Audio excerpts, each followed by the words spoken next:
Hey, Warpugs. Every so often, I'm going to see something that I really, really enjoy and really like watching. If you guys are not familiar with TierZoo, TierZoo is one of my favorite wildlife channels, flat out.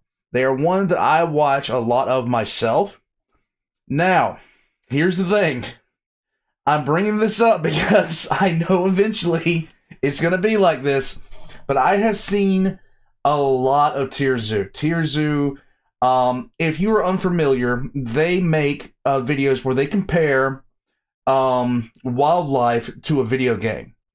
And it is a great way to talk about wildlife. It's a great way to teach people about, it's a great way to teach people about the natural world. But at the same time, it's couched in a way that, for me, is just hilarious. I love the idea that he had with this initially. But if you've never seen TierZoo, you're in for a treat. That being said, check the description down below for all of TierZoo's links. Check it out down below for my links as well. And let's get into this. Are crows OP? Are crows overpowered in the current meta? Let's find out. Let's go. They just don't know it. Hit him from behind! Stop looking at me! Attack! Save it for the enemy! We've lost control of the car. Primates are notorious for their incredibly broken intelligence stat, which grants them access to incredible advanced techniques such as tools. That is now, okay, so here's the thing. The other, about a year or two ago, I saw a picture of a orangutan spearfishing because he had watched humans do it. He had made a spear and was spearfishing. Planet of the Apes, we're screwed. Use, coordinated team strategies, and even bartering and trade. But primates are not the only faction in the game with a high intelligence stat. Cetacean, cephalopod, and bird mates also commonly opt not to spec into powerful damage-dealing abilities, and instead invest into leveling up their brainpower skill tree. While this does seem like a risky choice, leaving the player more vulnerable in direct 1v1 combat, in actuality this often results in a much less risky playthrough, as the player's intelligence opens up more options for them to progress that don't require winning in combat. What? This is especially true of the bird faction, as their ability to fly already allows them to quickly escape most unfavorable combat encounters. Dude. Today, that seagull just did that cat wrong. We're going to discuss one of the two main intelligence-centered bird builds, the faction that contains crows, ravens, and magpies, the corvid. This video is going to focus mostly on crows as an example, but generally what I say in this video should apply to most corvids. First, let's discuss their stats, as well as the abilities and strategies that exemplify them. We'll begin with their stealth stat, which corvids aren't particularly excellent in.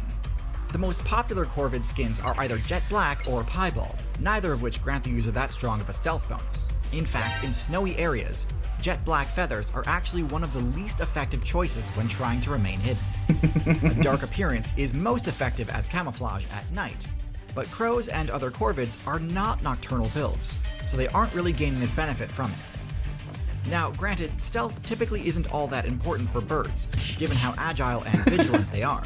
Plenty of other high-tier avian builds, like for example parrots, are arguably some of the least stealthy birds in the game, and they do just fine. You could even argue that corvids are even less stealthy than their black feathers initially appear, as their iridescence actually makes them even easier to see for certain other players, okay, the other birds. Ultimately, I think it's safe to say stealth is not an important part of their game plan, at least nowhere near as important as it is for ambush predator builds like the owl. The main predators a crow needs to worry about are raptors, and because of the raptor's keen eyesight ability, it's unlikely having a higher stealth stat would make much of a difference anyway. The crow's defense and constitution stats are fairly average for a bird, which is to say not great. Birds have hollow bones, and their feathers offer fairly little in terms of defense. Feathers do absorb some blunt force damage, but when it comes to slashing and piercing damage, it's nearly useless. And because of their hollow bones, which make them more vulnerable to blunt force damage, the benefit there kind of cancels out as well. Snakes, cats, raccoons, raptors, and dogs all have a high chance of taking a crow out in one hit, so they cannot let their guard down when interacting with any damage dealer builds. Given that their playstyle necessitates taking some risk, crow players definitely wish they had more room for error. Thankfully, their next stat makes it pretty easy to avoid damage. The crow's mobility is a little above average for a mid-sized bird, which is to say, excellent. Birds in general are just extremely agile, both on the ground and in the air, making them extremely hard to land an attack on if they see you coming. Some bird builds, like geese and junglefowl, require significant startup in order to get airborne, meaning that they can't rely on their flight to escape danger if the danger is already right in front of them. Crows are not one of these bird builds, and in contrast, the startup on their flight move has some shockingly broken frame data, and allows them to quickly and easily reposition themselves in basically any direction in 3D space almost instantly. This makes their ability to dodge attacks one of the best in the entire game, and makes what would normally be fairly dangerous positions, such as right next to a powerful predator, quite safe as long as the Corvid doesn't use any laggy moves. This synergizes well with the Corvid's combat moveset, as we'll discuss in a moment. Corvids are blessed with many high stats, but power is not one of them. Their ability to deal damage is one of the weakest in their weight class, as their only attack option is a simple pecking strike. This move has quick startup and very little end lag. Its damage is egregiously low. Simply attacking with this move will deal minimal damage to anything larger than an insect. Most players will be able to ignore this attack's damage. However, this doesn't mean a crow's attacks are useless. It just means they've got to be clever about how they use them.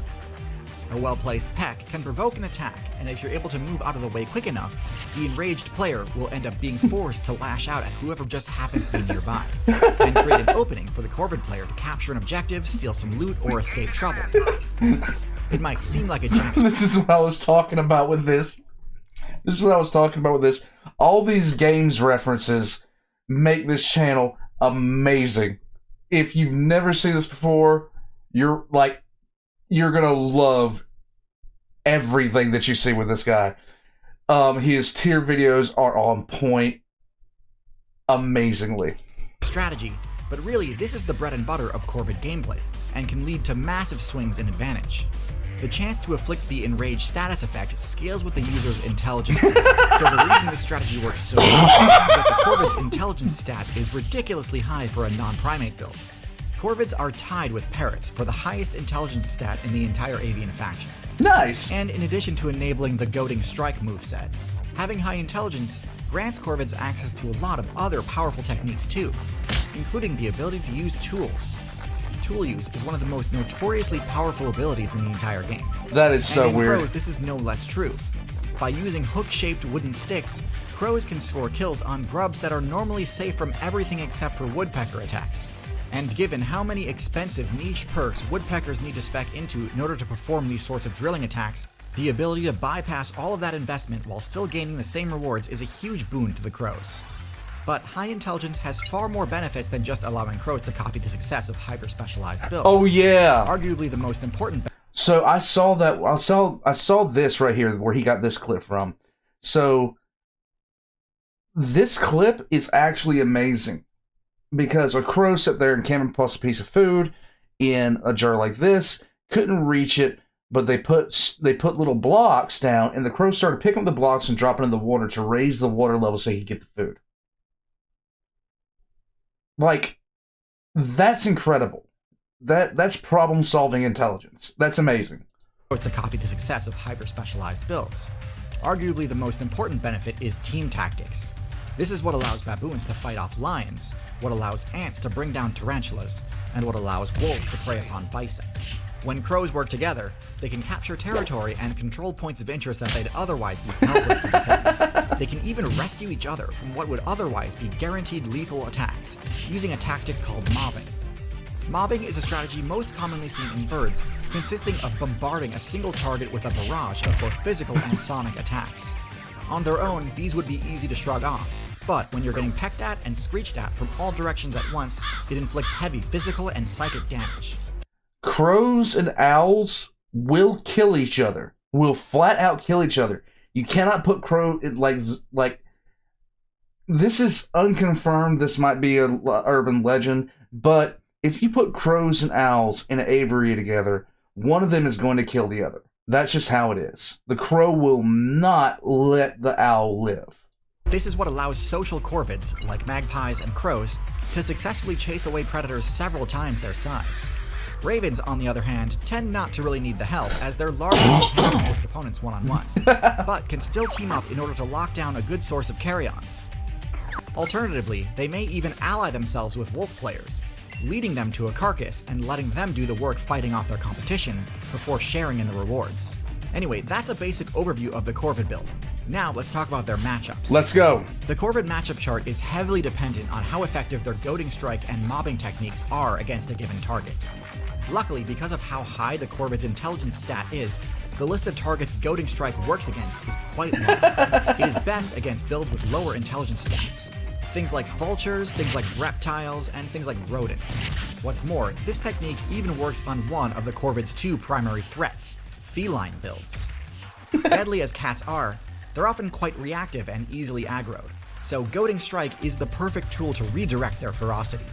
This move is admittedly less effective against the Corvid's other main concern, raptors. However, thankfully the mobbing technique is quite effective against raptors, so for both of their main threats, the crow players have options. The only builds these techniques aren't that effective against are other high intelligence builds, such as monkeys and parrots.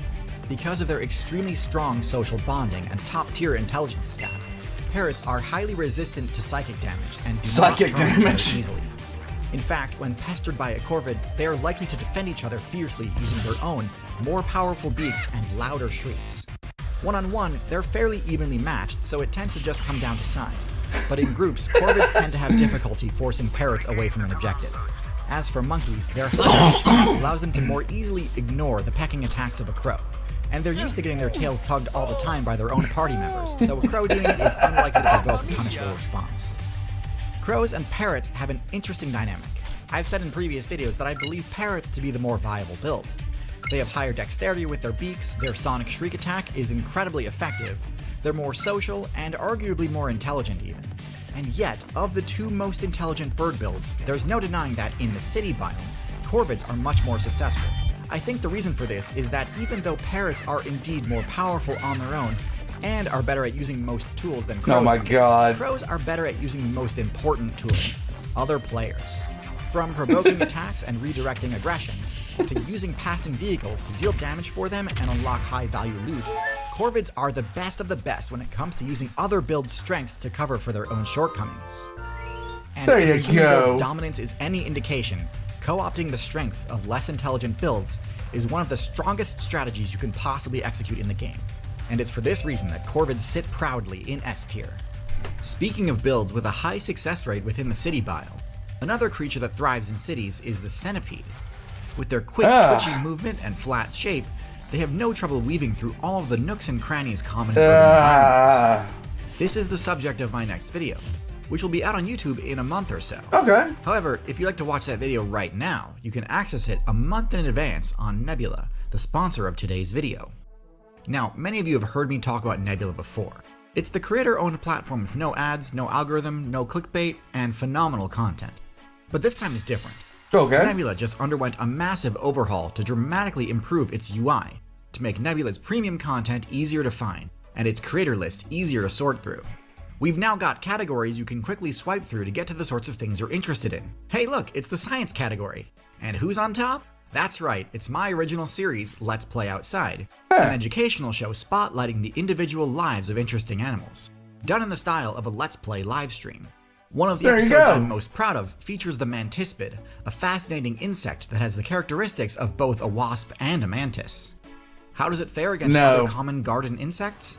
Well, you'll just have to check it out to see. I doubt many of you know this exists. It has been sort of hard to find on Nebula before, despite being exclusive to the platform. But now I really hope you give it a watch. One of the other new categories on Nebula is news, which I find really helpful given how complicated geopolitics tends to be lately. I don't want to deal with politics. They have this new current events show called The War Room, which is made by the same talented people behind real-life lore and modern conflicts. Much like how the monkey's intelligence helps it avoid being used as a pawn in the crow's plan, Knowledge about the defining geopolitics of our time is important to know about so that you are not provoked into a battle that you don't understand. But on a more fun note, one show I've been really enjoying is Archaeology Quest, a show where scientists compete to see who can master the art of Paleolithic survival first. If this all sounds good to you, you can sign up to Nebula using my link at nebula.tv/TierZoo, or use the link below, which supports me directly and gets you all this amazing content for 40% off if you choose the annual plan, which adds up to as little as $2.50 a month. Thank you all so much for watching, thanks again to Nebula for sponsoring this video, and as always, good luck out there.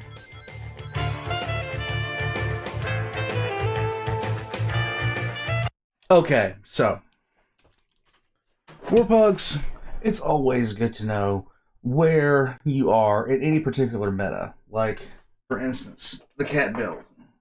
Especially this cat's build. What is it? I don't know. Like, I really just don't know what this cat's build is. I have not the faintest clue. I want somebody to tell me, what are you rocking in terms of everything? Because I'm not sure you can make it by yourself. I'm really not sure. But you hate me. And I really wish you didn't. Can you please tell me why? Alright. Let me put you down. There you go. Same with pugs. Same with pugs. I need to know how they fare, where they fare, all that kind of stuff. Guys, all of TierZoo's links are going to be in the description down below. I highly recommend you check them out. Check out my links in the description below. Leave a like, comment, everything like that. Subscribe if you haven't already. Let me know if this is something you want to see more of. But I've seen pretty much everything that TierZoo has, because my ability to select things on YouTube is crippled. I'll catch you guys next time.